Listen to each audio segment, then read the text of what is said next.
Salam Bapak Ibu, kita bertemu kembali di channel YouTube kami ini, dan melalui video ini kami ingin menyampaikan beberapa pikiran kami yang mungkin boleh memperkaya kita di nats khotbah yang akan kita dengarkan pada hari Kamis, yaitu tepatnya pada tanggal 18 Mei 2023.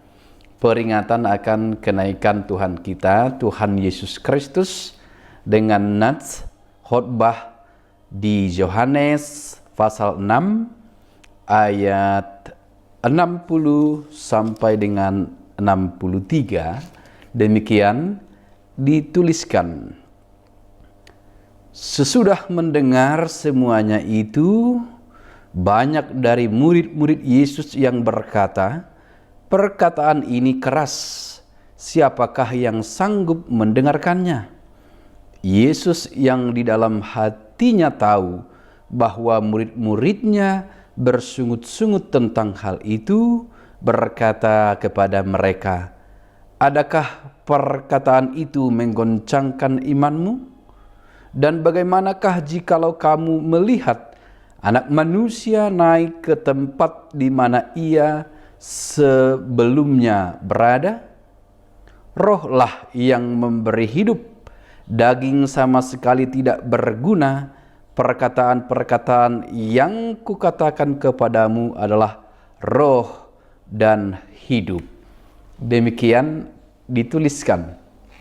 Bapak Ibu yang terkasih, pokok pikiran dari pikiran kami yang pertama tentang nats ini, bahwa memang kenyataan itu terkadang pahit untuk didengarkan atau untuk diterima. Fakta kebenaran itu kadang menyakitkan.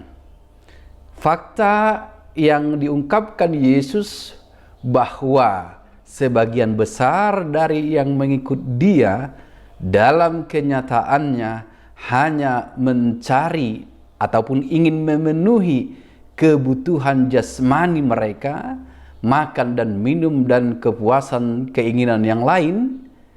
Itu diungkapkan Yesus, dan fakta itu menyakitkan banyak murid yang mengikut Dia pada masa itu, yang mungkin bisa kita sebut bukanlah murid sesungguhnya, tetapi mereka yang hanya sekedar ingin mengikuti berdasarkan pola pikir dan keinginan mereka. Perkataan Yesus itu tidak mudah mereka terima.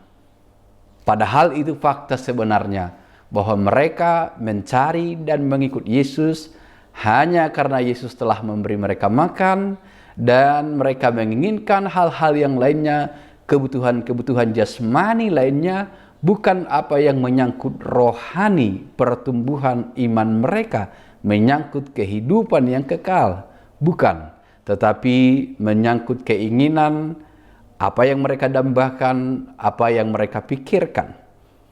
Lalu perkataan Yesus itu menyeleksi murid-murid. Perkataan murid di sini secara umum menyangkut semua yang mengikut Yesus, belum menyangkut yang 12 itu, tetapi perkataan itu dan yang dilanjutkan dengan perkataan tentang tubuh Yesus dan darahnya tidak bisa mereka terima, dan itu menjadi seleksi bagi mereka untuk melihat kemurnian hati dan pikiran mereka, agenda mereka mengikut Yesus. Maka mereka tereliminasi. Yang kedua dalam pikiran kami tentang teks kita ini, bahwa jika menyebut diri sebagai murid, tentunya mau belajar. Dan belajar itu bukan instan, bukan cepat seperti apa yang kita pikirkan, begitu dijelaskan kemudian kita mengerti. Tidak. Sebagai murid harus sabar, harus belajar dari apa yang disampaikan Tuhan Yesus. Seperti apa yang disebutkan pemazmur, sebagai murid seharusnya demikian. Firman itu kita renungkan siang dan malam, tiap hari, untuk mengerti manfaat, untuk mengerti pengajarannya kepada kita. Tapi bukan seperti sikap beberapa orang murid-murid ataupun pengikut di nats kita ini yang karena tidak ada keinginan belajar dari mereka, yang anehnya menyebut Yesus sebagai guru tapi tidak mau belajar dari dia, kemudian mereka juga tereliminasi, dan bahkan mengatakan dalam teks kita ini bahwa perkataan itu tidak dapat mereka terima. Memang disebutkan bahwa iman timbul dari pendengaran, dari mendengarkan. Tetapi mendengarkan apa? Mendengarkan firman Tuhan yang direnungkan dan dihidupi.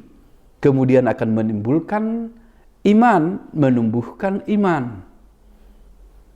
Maka yang ketiga, menurut kami dari teks kita ini, bahwa jika hal seperti itu sulit mereka terima, lalu bagaimana mereka bisa menerima fakta? Fakta bahwa Ia yang datang dari surga akan naik kembali pada tempat yang seharusnya di mana Dia berada, di surga. Itu fakta. Walaupun kenaikan Kristus tidak bisa kita jelaskan sedemikian rupa bagi orang-orang yang menolak untuk percaya. Sebab bila orang sudah menolak percaya, segudang penjelasan pun yang kita ucapkan tetap tidak akan berguna bagi mereka. Tetapi itu fakta. Kristus naik. Dari surga Ia datang dan Ia kembali ke surga tempat Ia berada. Itu adalah satu fakta dan itu satu kenyataan yang terjadi. Dan kita harus percaya akan hal itu. Dan kita tidak lagi mempertanyakan akan hal itu. Di mana Dia berada? Apakah di surga itu sama dengan di langit? Tentu tidak. Tetapi Dia kembali pada tempat di mana Ia berasal, yaitu kerajaan surga bersama dengan Tuhan kita, bersama dengan Bapa. Dan dalam roh kita dapat memahaminya. Lalu apa pesan teks ini kepada kita?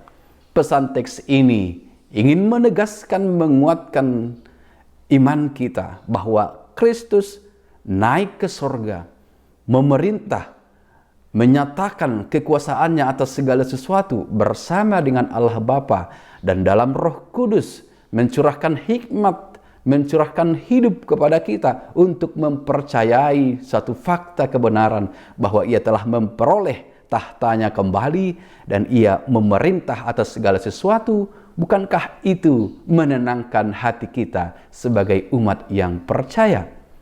Satu kepastian bahwa Ia telah menerima kuasa dari Allah Bapa dan Ia kembali ke sorga.